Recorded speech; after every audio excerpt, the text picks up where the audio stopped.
हिंदुस्तान के एक सीधे साधे मयानाज क्रिकेटर वसीम जाफर पर ऐसे संगीन इल्जामात लगाए गए हैं कि सोचकर भी हैरानी होती है। यही वजह है कि वसीम जाफर ने एक सेकंड देरी के बगैर अपनी कुर्सी छोड़ दी है। वसीम जाफर पर जो इल्जाम लगाया गया है वो मजहब से जाकर जुड़ता है।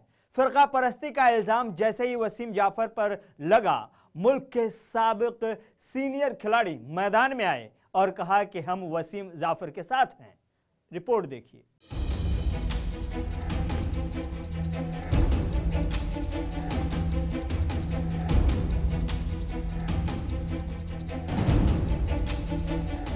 मजहब के नाम पर नफरत का खेल सियासी गलियारों में खूब खेला जाता है। सियासी गलियारों से समाज में नफरत का जहर घोलने का खेल गुज़श्ता एक दहाई में जिस तेज रफ्तारी के साथ खेला गया है, शायद ही हिंदुस्तान की सियासी तारीख में ऐसा कभी पहले हुआ हो। लेकिन अब क्रिकेट की दुनिया से भी मजहबी नफरत को हवा देने की कोशिश होती हुई दिखाई दे रही है, और इसका जिंदा सबूत क्रिकेट एसोसिएशन ऑफ उत्तराखंड के सेक्रेटरी माहिम वर्मा है। माहिम वर्मा ने हिंदुस्तान के मायनाज क्रिकेटर वसीम जाफर के खिलाफ अपना जहर उगल दिया है। माहिम वर्मा ने सीधे साधे हिंदुस्तान के जाबाज क्रिकेटर वसीम जाफर पर ऐसा संगीन इल्जाम लगाया है, जिसके बाद वसीम जाफर के चाहने वाले माहिम वर्मा पर लानतान कर रहे हैं।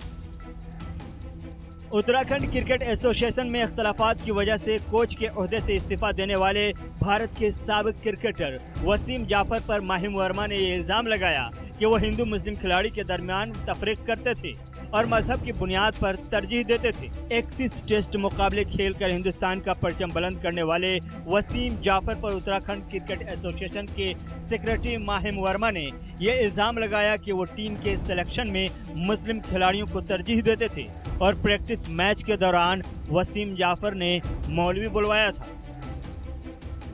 माहिम वर्मा के इस इल्ज़ाम पर वसीम जाफर ने दुख का इजहार किया है और कहा है कि मुझ पर जो इल्ज़ामात लगाए गए हैं वो बहुत ही तकलीफदेह हैं। वसीम जाफर का कहना है कि माहिम ने इल्ज़ाम लगाया है कि मैं इकबाल अब्दुल्ला को सपोर्ट करता हूं और उसे कप्तान बनाना चाहता था, जो कि सरासर गलत है। वसीम जाफर ने कहा कि मैं जय बिस्टा को कप्तान बनाने वाला था, लेकिन रिजवान, शमसाद और दीगर सिलेक्शन कमेटी के मेंबरान ने मुझे मशवरा दिया कि इकबाल को कप्तान बनाएं, क्योंकि वो सीनियर है, IPL भी खेल चुका है और उम्र भी ज़्यादा है। इसलिए मैंने सिलेक्शन कमेटी के मेंबरान के मशवरों को मानते हुए इकबाल को बतौर कप्तान मुंतखब किया। रणजी ट्रॉफी में सबसे ज़्यादा रन बना चुके वसीम जाफर ने इन तमाम इल्ज़ामात को खारिज किया है कि उन्होंने प्रैक्टिस सेशन के दौरान मौलवी बुलाए थे।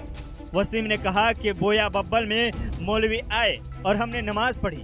मैं आपको बताना चाहता हूं कि मौलवी मौलाना जो भी देहरादून में कैंप के दौरान 2 या 3 जुमा को आए, उन्हें मैंने नहीं बुलाया। वसीम जाफर ने कहा कि इकबाल अब्दुल्ला ने मेरी और मैनेजर की इजाज़त जुमा की नमाज के लिए मांगी थी।